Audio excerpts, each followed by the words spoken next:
Hello, my loves. Maria West here. Welcome to Love, Truth, and Beauty. This is episode 362, and this is our 7th installment of my video series, Conversations with Women on Love, Truth, and Beauty. And I have with me today my beautiful astrologist, Fiona Aedgar. Fiona, welcome. Nice to have you here. Thank you so much. Thank you so much. It's really nice to be here. Awesome. So let's just go to it. And, we were just speaking a few minutes ago about the latest upticking of all the fake astrologers, the readers, the, love and light only plethora of, it's snake oil, basically. It's just this line of BS artists, as I call them. Really, I think they're dangerous. Yeah, I think it's dangerous as well. And it's not actually real astrology that they're practicing. Yeah. So back in the day, for a very long time, thousands of years until very recently, astrology was used to forecast the psychic weather. It was used by kings, rulers. Is this a good day to go to war? Should I sail my ship on this day? And so on. But it's turned into this kind of fluffy nonsense. Yes. New age garbage that is just so far removed from the original teachings. And it is dangerous. And they make stuff up. I And noticed that. yeah. Like, whatever you want to hear, I will tell you that. How do you tell people to discern?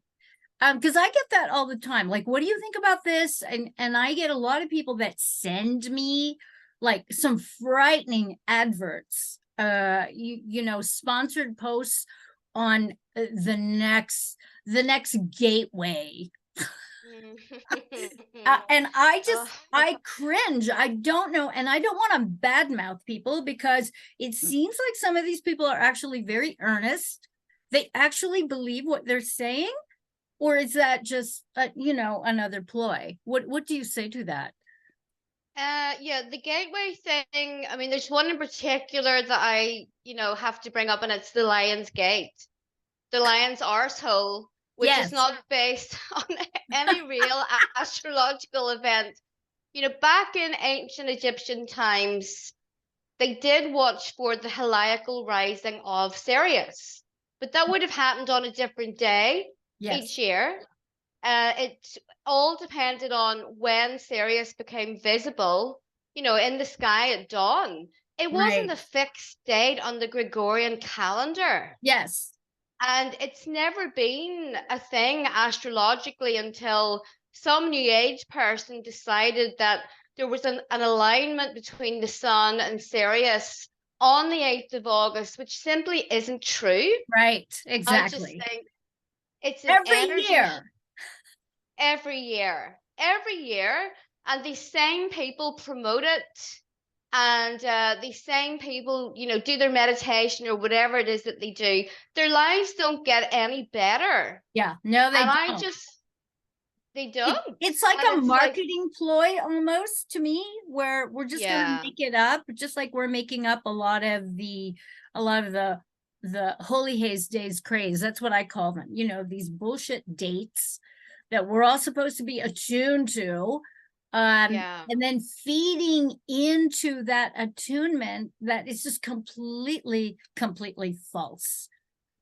Yeah, it is false and potentially dangerous because they're tapping into something that is not what it seems. And I just feel like the whole thing is for energy harvesting.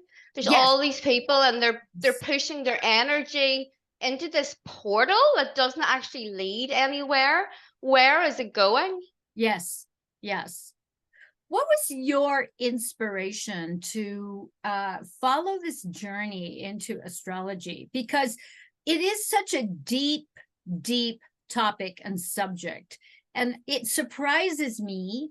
I have a background in astronomy and physics, so it surprises me that scientists, academia poo-poo it, and yet it's so intricate, it's so mathematical, it's so geometrical, trigonometry. I mean, the whole 9 yards, plus the spirituality.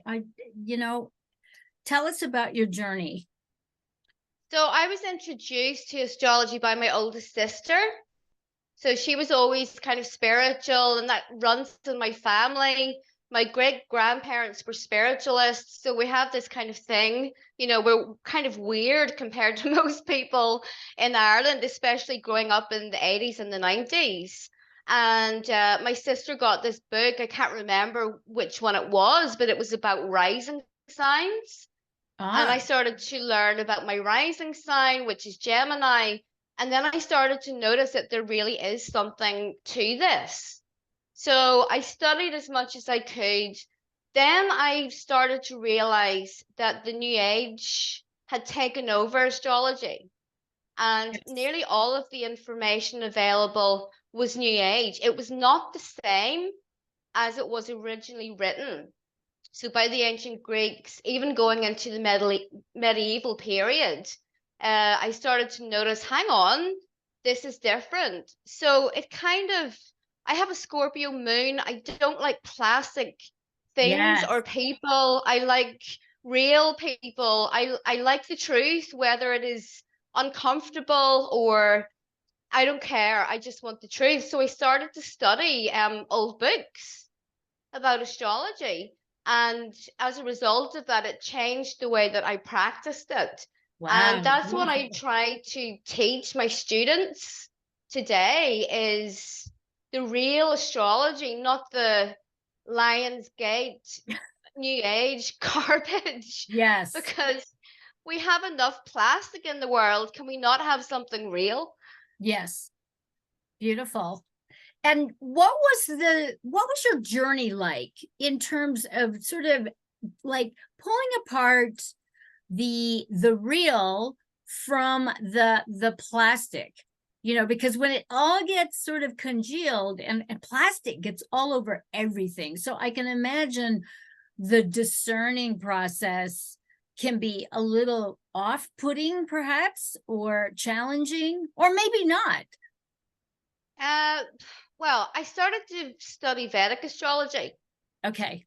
Yeah. Which I do. I have some knowledge on that as well. And then I started to realize that Vedic astrology had not really changed over thousands of years. So they were, studying the real astrology. Now we use different zodiacs, but that does not matter. They're both different systems, but they come up with similar results. Very much so. I agree. Yeah. And it's usually the people that have no working knowledge with astrology that put this sidereal versus tropical argument. But anyway, I started to realize that when it came to the signs of Pisces and Aquarius, that they were still using the traditional rulers. And so then I started to realize that ours had become subverted. The Western astrology had become corrupted. So I took a look into it, and it actually came about that it was the Theosophical Society that had been responsible for this change in rulerships. Wow. Wow, I did not know that. I don't think anyone really knew it. I had to do a lot of digging. I spoke to a scholar, a historian, who was interested in astrology, and he had a lot of these old letters and documents. Mm-hmm. And it turns out that it was this astrologer called Alan Leo, and he was in the Theosophical Society. And, Neptune in particular, this planet is really connected to New Age charlatans. If you look at yeah. And like the New Age, it looks glamorous, it looks beautiful, but it's kind of rotten on the inside. Yeah. So wow. How does that land for you? I'm curious.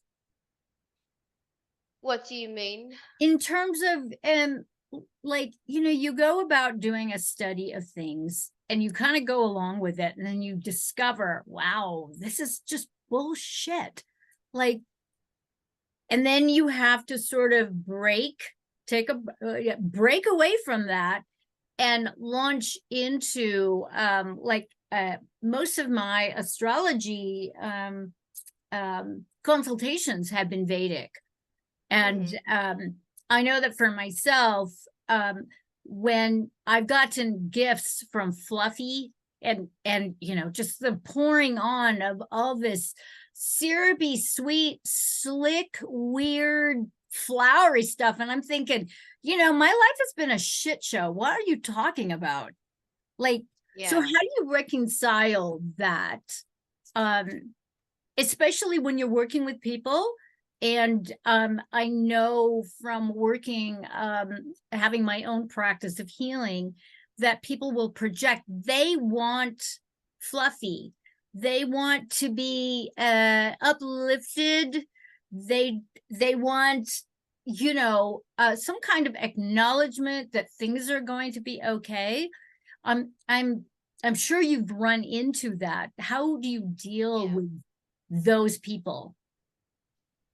I think that we can solve problems, but the only way to solve the problem is by identifying trauma and things like that. Then we can provide a solution. Okay. And a birth chart always it identifies a problem, but it will always give a solution. Yes.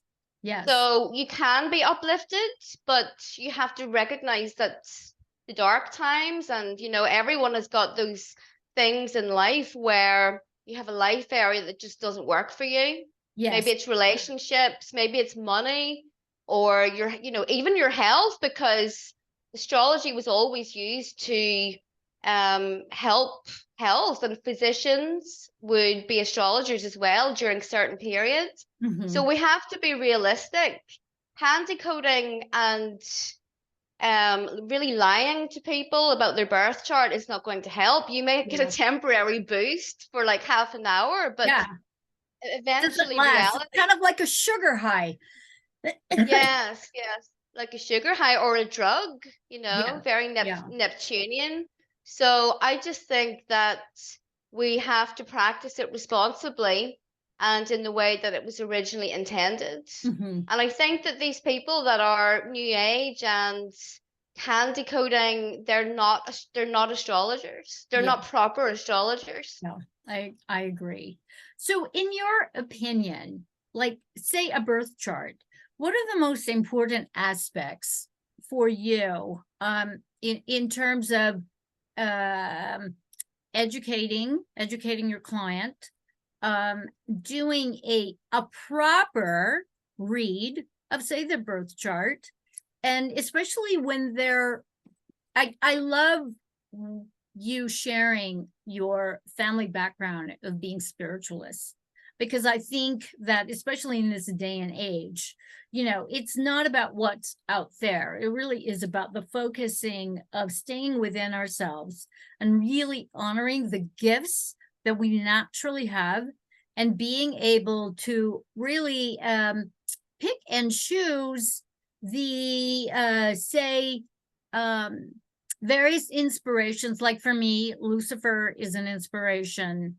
Akate is a very good inspiration for me. I honor my Capricorn rising with Lord Cappy, you know, and that is offensive to a lot of people because they don't understand. So when you're doing a reading, do you think in terms of, you know, the person that you're working with, or do you have a sort of universal feel for what their chart is telling you, what the cosmos is telling you? When I read someone's chart, there's always something that immediately stands out to me, and it will be different for each person. And usually it is the difficult area, you know, because it'll be full of squares, or, you know, Saturn conjunct an angle or something. And that for me is the most important. So that's where I start, but it is different for each person. Beautiful. And I love that, because it's not formulaic. No, you know, it's not formulaic. And I really appreciate that, because then to me, that would tell me that you're zeroing in on not some habituated formulaic script, if you will, but you're just tuning in, because usually when people are having a reading, they are wanting to make some kind of improvement in terms of their life path. Yeah. And especially Yeah. in this day and age where there's so much distortion that most people are sort of distracted by the outer reality. And so what's inside is, very, very topsy-turvy and turbulent. So I would guess, I know for myself, I want the goods, tell me straight up so I'm not running into things. And I can either avoid or readjust or have an awareness of the sort of trajectory that I'm currently on and perhaps change it. Yeah, exactly. And that's the thing, that everyone can change the path that they're on. There are certain points in the birth chart that will indicate where a person should be heading, what they need to work on, resolve. And I love to start with those spots, because I think that most people in the modern age are kind of riddled with ancestral trauma. Yes. And I'm pretty sure I'm the only Western astrologer that recognizes that or uses that as part of my practice. Yeah, I would concur. I would concur. Which is why I have another one scheduled with you, because it is really important. And the thing is, the ancestral traumas, I don't believe are, because as we progress in our lives, we get more aware, more conscious. There is a shadow aspect that wants to reveal whenever we are ready. And so I know for myself, as I have grown and evolved, it's not a one-off event to work with the shadow, work with generational trauma, the ancestral trauma. And I think there's a deepening of that work, and perhaps an even deeper revelation that is, kind of commensurate to our level of awareness, our level of being able to integrate that. Are you finding that to be true? Yeah, I think every single person has some of that they need to work on. And, I started to realize that this is a huge missing piece of astrology. Why is nobody talking about their ancestors? Mm-hmm. It's space cats and, things like that. It's never the ancestors ever. Yeah. But I actually am going to write a book on that. I'm in the process at the moment, because everything in the birth chart will on some level represent something that our ancestors experienced. Mm-hmm. For one example, it's Saturn. Saturn is the planet of ancestral karma. Okay. So what do you need to work on? What area is a little bit challenged for you? Yeah. What did they not get quite right? Well, here's this, it's right on your birth chart. Okay. So we can Okay. use it for that. And in the birth chart, does it show, is it the father lineage, the mother lineage, all of it mixed together? Both. Okay. Yeah, both. Wow. And both close ancestry and far away. So it's a map of, potential healing. Wow. Wow, that's exciting. Okay. That's like super good to know. Let's talk about your school. I'm very, very fascinated. I'm intrigued, actually. I'm actually thinking, oh, let me just add that to my plate.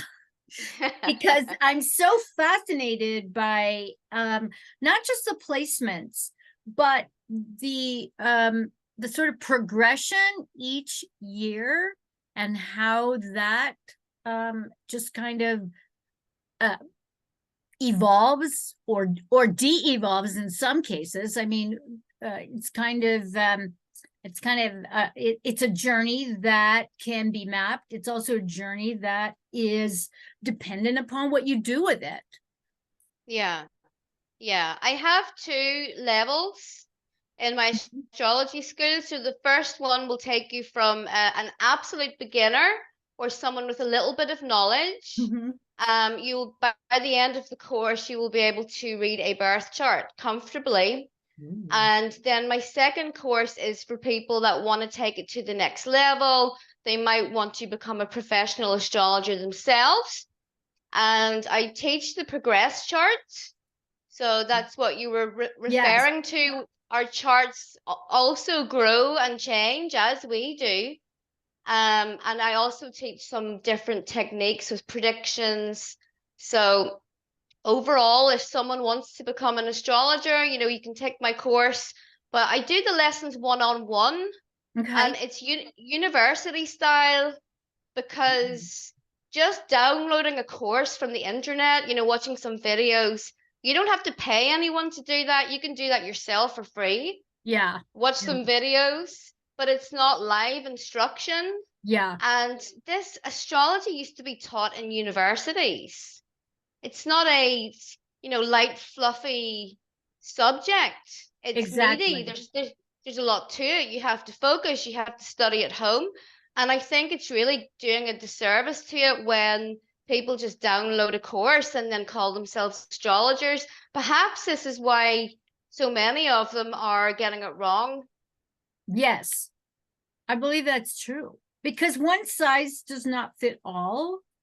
And then it becomes, I think that's how it becomes formulaic and not tuned into the individual person that's sitting right in front of you, you know. I mean, I don't do that either. My practitioners, they learn with me. I don't even do it in groups anymore, because it's too much energy and there's too many things that can get distorted. So good for you. Good for you on that. I like to give them my undivided attention. Mm-hmm. And they know that they can say whatever they want, and it's just the two of us. Yeah. And I found that people prefer it that way. I prefer to teach that way, so that's why I teach it like that. Okay. All right. Cool. And what is the time frame of, say, level 1 and level 2 would be dependent upon the person. So it's not like okay. Yes, there's some people and they whiz through the first course and they are so competent and confident by the end of it that they don't really have to wait until they take the advanced course, but it really depends on the person. Okay. And I would never rush someone into taking the second course until they're totally ready. Yeah. Okay, cool. That's cool. So let's talk about your podcast. Is it just one or it's two, right? I have the No BS Pagan podcast that I do with Tina Kemp. That's the main one. Yeah. Okay, well, let's talk about all of them. Because you have such a vast repertoire, if you will, of not just astrology, not just, you also do runes, you also do the polytheism, which fascinates me because we are soul sisters in that respect. And it amazes me how even in this day and age, people freak the F out when you say that, and they're kind of like, what does that mean? And then they look it up, and it freaks them out even more because they think, I don't know what they think, but it's not good. It's not good, you know, especially when you have to block people on social media because their imagination sort of runs away with them, or whatever atavistic button gets pushed. And, you know, maybe they're having some kind of past life memory of something. All right, where should we go first? Let's talk about polytheism. Yeah. So I was never a Christian, even though I was raised in that kind of environment. You know, my parents are Christians, but going back, like my grandparents weren't, or my great-grandparents. But I never believed in that. I mean, I was kind of forced into Sunday school, And I remember sitting there at 5 years old feeling absolute fury. And I had this, I guess it was a blood memory, Yes. and I was furious. So not being into that, but then being a bit spiritual, kind of born that way. I Mhm. did wander into the new age, of course, because that's the first thing that everyone gets into, or Yes. most people do. And I went to these crazy new age workshops, channeling, trance mediumship, the whole shebang. And it was fun, I have to say. Like it was quite fun and hilarious. But eventually I realized, well, this is not real either. This is just another form of Abrahamism, Yes. because they talk about source, or just one God. And I was like, well, this doesn't feel real to me. And then eventually I found the kind of Nordic polytheism, and I Mm. have a bit of the ancestry, and I just felt this is it. And I've never strayed from that path, and I never will. And it's brought me so much to my life. It's kind of realigned me. And I had a lot of fears because my dad was in the police and the military over here in Northern Ireland during all of the troubles, and Mm. that kind of thing. Wow. So there's a lot of trauma, fear, but actually it did kind of remove that. Yeah. So yeah, that's my path. And then Tina and I, we're friends. Thomas Sheridan, brought us together like Hi, he does. Tomash. Hi, Tomash. Shout out. Shout out, Yeah. Tina. That's So cool. we just, I like the synergy that you both have. It's really quite authentic, quite educational. I'm happy to like I love tuning in, and I really appreciate the ongoing references to ancestry, to the veneration of our ancestors. I've always done it in secret, you know, like I'm out on my deck where I can't have fires and things because I'm on a fire line in the mountains with a lot of trees and stuff. And I'm doing stuff in secret, and I've got these sort of protection things so I don't catch anything on fire, and doing my little fire ceremonies, my moon ceremonies. And I do have one neighbor who's a bit curious because she kind of sees, because I'm up high, and she kind of sees, what is she doing up there? And has actually been curious to actually go ahead and open my gate and go, hello, what's going on up here? And so she's probably going to reach out to you because oh, I've gotten her interested and curious about what's happening, because some things are not working in this reality anymore. The looking to these the sort of Christian Abrahamic religious nonsense that's just filled with these abominations of distortions and just out of integrity. you know I think yeah. it's important. So I love the magic that you bring, and the podcast with Tina, extra magic with her. I just love her personality, and just the way she expresses the ridiculousness of what we're facing during this time. And are there particular themes that you're noticing with your clients and with your students?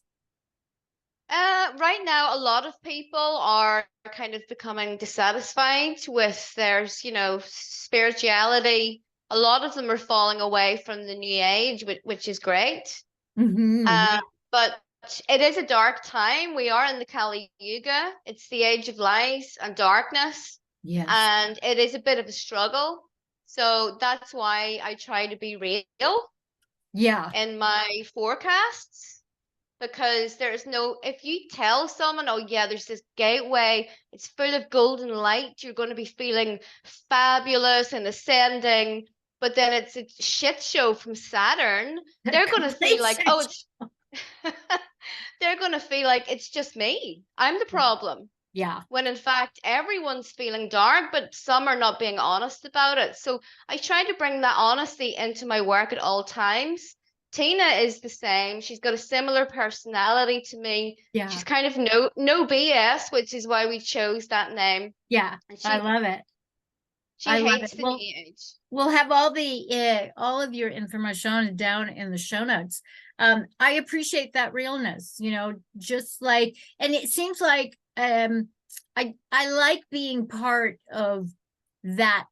I don't want to say tribe, but we have a nice group. We really have a nice group of people, artists, healers, astrologists, writers, creative souls. And what I like is that we're very supportive of one another. There's no backbiting, there's no competition, there's none of this. I can't stand it, because there's such mean stuff going on online, on the YouTube, on the Facebook. Like, I can't even, like, most of the time I am uploading using a third-party app because I can't be there. It's too rough on my nervous system sometimes. But the realness that I benefit from, particularly with you and Tina, Tomash, is like, it's the veneration of free will, of thinking critically, of not just like-minded, like-hearted people, but people who have the extended awareness to understand that all the shit out here, okay, can and will reflect what's going on here. So if we stay within and really tune into what's really important, we can find support in that. So I'm finding your forecasts on the Substack just so incredibly helpful to like navigate. And if I get so busy and I miss one and I find it later, it actually mirrors the exact things that I noted, where what is this aggressiveness that's like happening? And I can actually track it. So I'm finding that extremely helpful. So thank you for that, because there's just way too many things that can really try to ruin your day, so to speak, Yeah. And I don't really subscribe to that, but there is something to it. And especially when, we're all having similar conversations about what's up, about the shit that's like going down in the world, and to be able to know about it so that we can kind of regain our focus, attention. And I think that's kind of the basis of it, which is why I think astrology is so important, to receive these readings, receive the wisdom, and engage. Yes. Yeah, there's a lot of hostility at the moment, especially online. Some of the comments, you go in a nice video about cats or kittens, and there's people arguing, about race, about everything in the comments, and we've just become so divided. Yes. And it's so toxic, and there is just this underlying aggression, and it seems to really have ramped up in the past couple of years. Whether maybe it's because of everything going on, people are frustrated and they're not satisfied, and they have this inkling that things aren't quite right, but they don't know what to do about it. But when we kind of lead people using astrology or other spiritual practices it really helps them to look into that shadow side. And the earth is not going to be healed until we all do that, That's so because true. it's That's so true. mirroring. Yeah. And I think that's one of the reasons why the work with the ancestors is so important, because there's so much to learn from them, and to be able to listen to the messages, heed them. What's your take on that? Like, are you finding a theme within ancestral lines through your clients and students? There definitely are different themes. Loss, Okay. relationships, of course, are the main one. In the Kali Yuga, it is very hard to hold down a relationship. But even, I guess, money, wealth, because a lot of people are working in these jobs that do not suit their souls. Yes. And I found that when people start to do the ancestral rituals, that they start to kind of very quickly get onto the right path, or things start to fall into place for them, line up. And if we look back at nearly every tribe, civilization on Earth before the age of Christianity, they all venerated their ancestors. They Yes. all did rituals, gave offerings to them certain periods of the year. And even a lot of people that call themselves pagans do not do that. So it's a huge thing that we should all be doing. I think we would all benefit so much. Yes. And we can't forget who we are and where we came from, and acknowledge the suffering and the sacrifices. And there's a terrible thing that's happening now where, in universities, or, certain people are saying that you should be ashamed of your ancestors, and it is a form of black magic. Yes. Yes. It really, really is. Shame-based practices. The Matrix is all based on shame and the blame and shame game, so to speak, the S word, as it were, to keep us in line, to keep us just contracted and filled with, a lot of it is unwarranted as well. It's just we don't fit into a certain box, and the Matrix is, browbeating us, shaming us. We're not doing what we're supposed to do. So that is really a good point. And the thing is too, I think especially ancestral trauma that goes generation to generation to generation, it's like it keeps getting passed on, but it only takes one person within the lineage willing to do the work, willing to do the rituals, willing to do the deep dive, and to change it in a way like there's a forward motion. And one of the things that I've experienced doing that work is that it feels like the shift that gets initiated goes out in a 360 and changes things. And I can feel it, like I feel it in my cells when, there is even the tiniest hint of a shift in terms of a particular topic that I'm working with, particularly in the matrilineal connections with ancestral trauma, birth traumas, for one thing. Yeah. I have a topic that I wanted to bring up with you, because it was a post that you made about being the call bearer. Yes. Yeah. Right. Can you speak to that? Yes. So this used to be, it was seen as something quite special if you were born with this like membrane over your face, like a mask, a shamanic mask. And I was born with one, but they they weren't interested. I think they threw it out, but my mum always always remembered. And the lore was that, quite recently they said it meant that you wouldn't drown.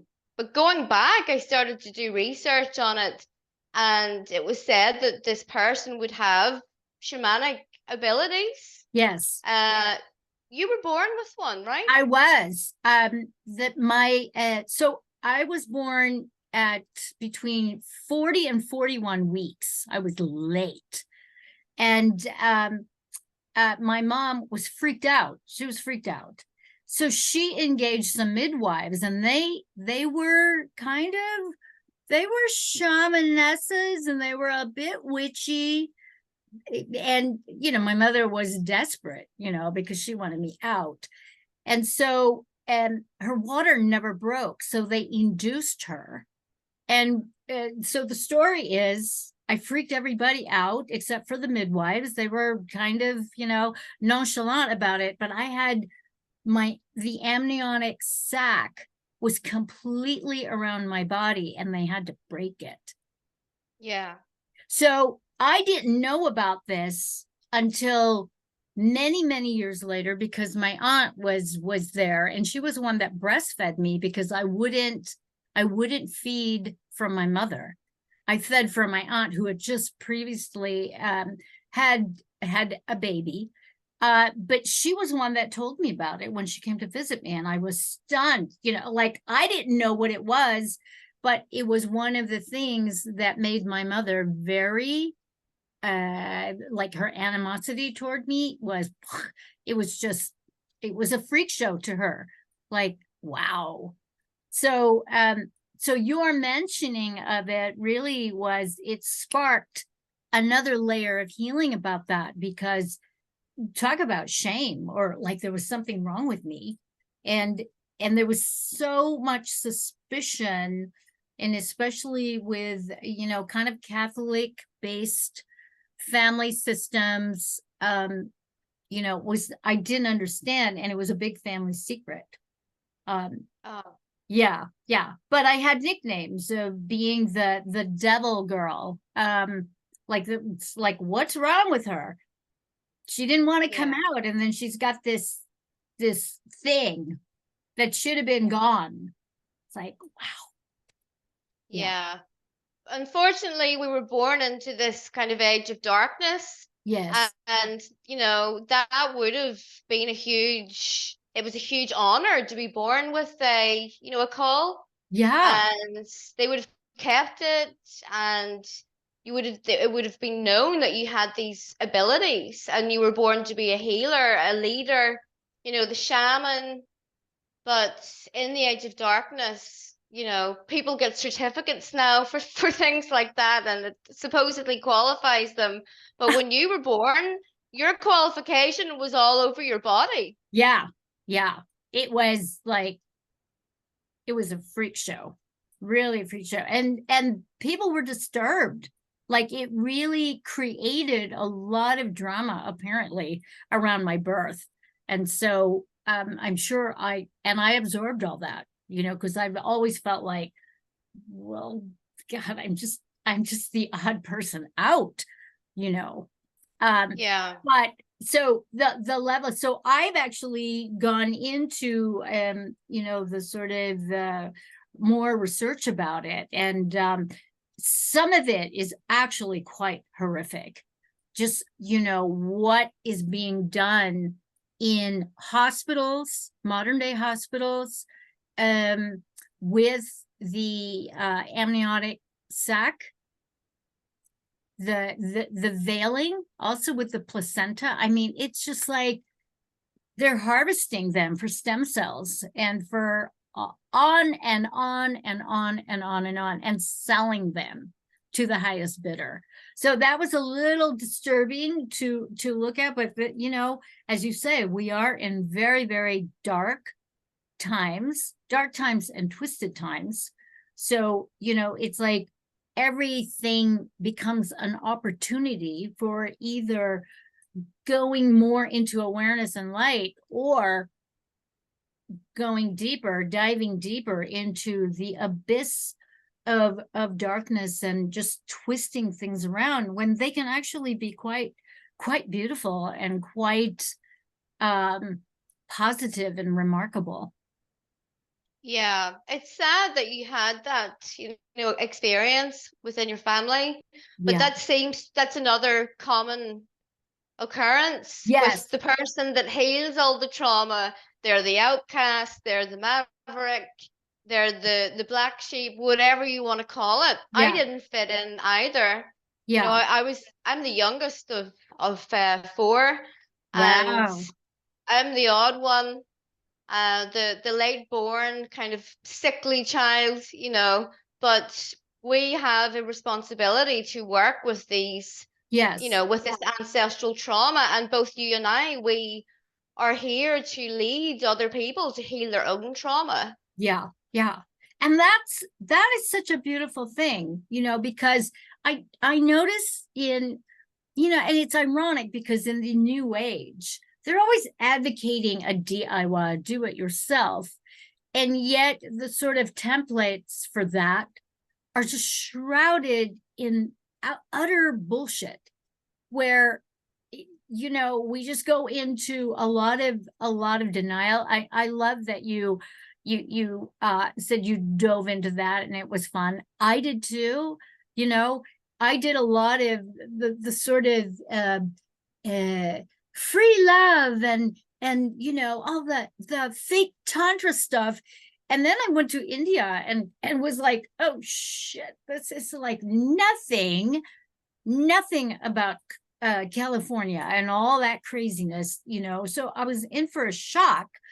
And I think that's what we kind of need. Sometimes we need to have this sort of shocking reality of what it is to look to the stars and look at our charts the very moment that we incarnated, and get serious about it.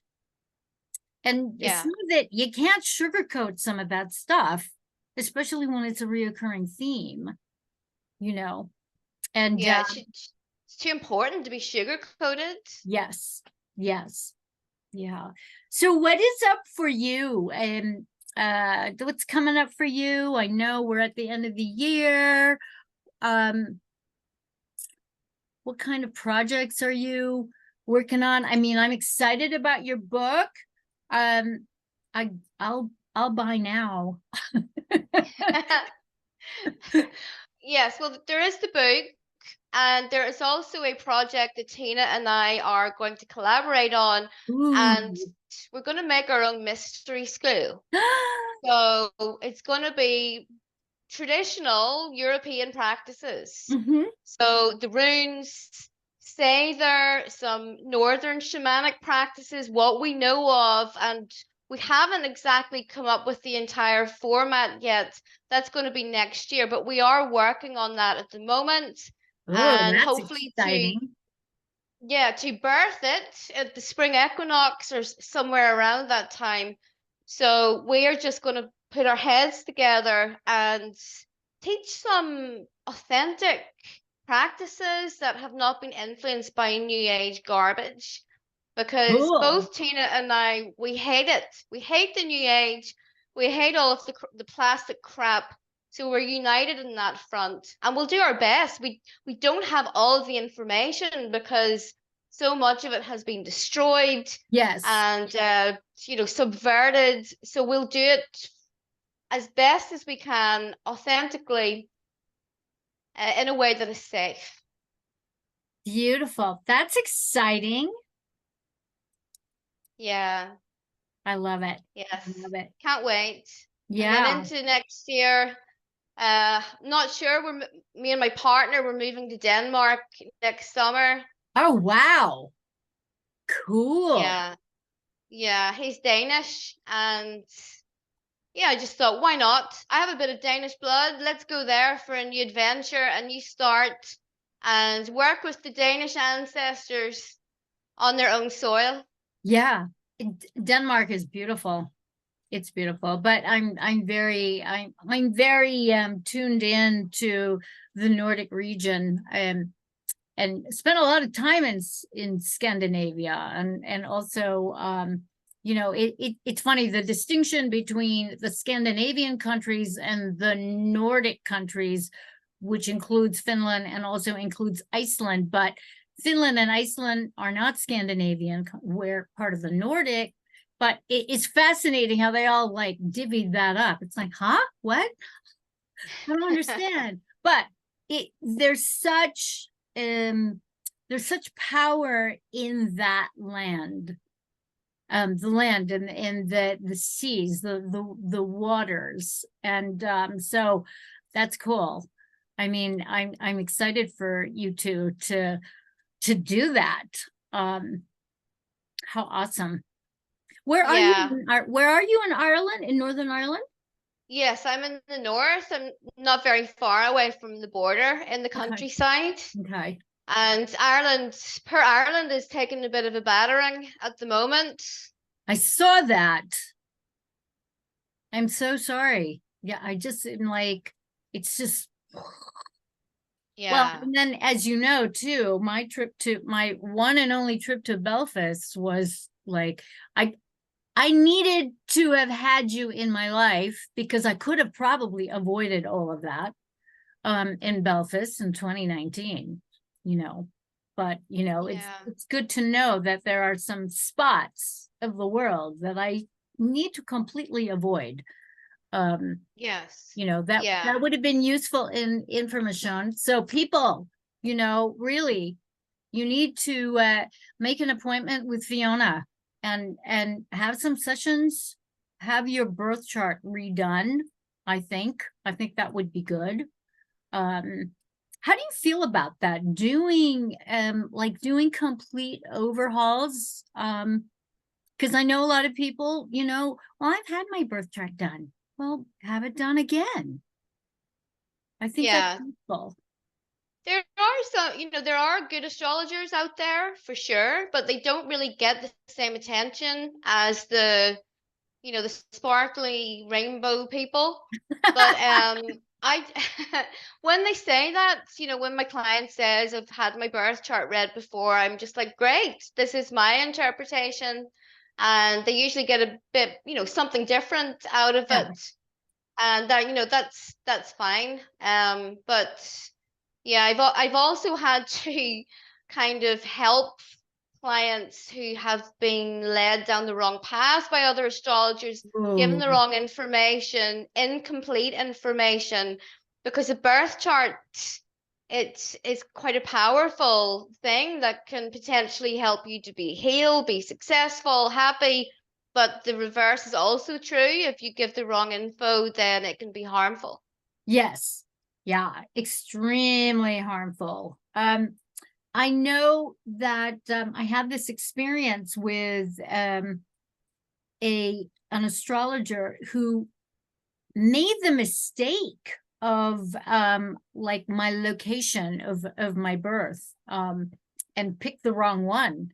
And I do remember, and it was one of those readings where, and it was gifted to me, and I was at a very crucial point in my life. In fact, I was going into, according to my Vedic astrologer, and it was very true, a 19-year Saturn cycle that began in 2000 and ended in 2019.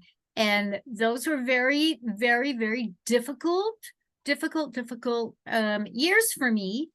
Ayurvedically, it was it would have been better had I been retired and older, but not, as someone who had just turned 40, and having to have these very, very restrictive things. But the reading that I got with the person who had my wrong information, it was talking about that I was just going to meet the love of my life, and it was just going to be this, this amazing journey, and I was going to have all these children. I'm thinking, what? Like, it was just so unbelievable. So I had that, and I have this, and I just remember thinking, wow, Wow, wow, wow. And I felt bad for my friend who paid for it, you know, because then we discovered that it was wrong and the person never got back to us, you know, as far as Oh, redoing it. She just kind of like disappeared. But, you know, whatever. I think the discernment factor. So I know we're getting close to our time, but I'm curious, just in terms of going back to discerning, what do you think, what would you say the three aspects that a person should look for in terms of finding a really, really good, fantastic astrologist? I think that you should always try and find an astrologer who can write about astrology, Okay. because there are a lot of people on YouTube and they talk about, you know, certain things briefly. They never quite go. A 10-minute video does Mhm. not indicate that someone is a good astrologer. A lot of them copy each other, which is why they regurgitate the same crap. Okay. If they can write about astrology, if they have testimonials on their website, um, that's a good start, Mhm. because you have to do your research, and a Yeah. lot of astrologers and spiritual practitioners, you know, they're false, they're charlatans. So Yeah. those would be my main two Okay. big ones. That first one is huge. That didn't occur to me. You know, make sure to be able to write about astrology because that is very, very Yes. true. You know, wow. Yeah. In a Wow. way that is thorough and referencing the old astrology that was practiced in ancient Greek times, Hmm. and not new age mumbo jumbo. Yeah. Yeah. And you also have to use your own discernment. You know, you're responsible for that yourself. But that's a good start. That's a good rule of thumb. That is really good. That is really good. Cool. And it just actually, just to go back to something else that you said about your Saturn cycle Mhm. that ended in 2019, Yeah. that's also when my Saturn cycle ended, was November 2019. Wow. Yeah. Mine was December. So like within a month of each other. And I've gone into a Mercury cycle. So and Me too. that feels really good. So see, Yeah. we Yeah, are I love it. soul sisters. I love it. We I love are. it so much. Thank you so much, Fiona, and for your time. This has been really, really wonderful. Um, you have such a wealth of knowledge and your delivery. I love the no nonsense. The no nonsense delivery, no bullshit. It's very, very refreshing and you're just so beautiful to me. I'm very, very grateful for our connection, and I look forward to all your offerings, and we'll have all your information, and keep track of you. And anything you want to say before No, we? I really appreciate you having me on, and I really enjoyed this chat, Maria. And I'm sure that we'll chat again. We But will. We'll chat yeah. again. And so, all right, kids, that's all for now. Be good to one another. It's a little rough out there in the matrix, but if you stay within, you know who you are. Okay. All right, loves. Until next time, here is to love, truth, and beauty. Thank you, Fiona. Thanks, Thanks, everyone. Maria. Mwah! Ciao, bye. Bye.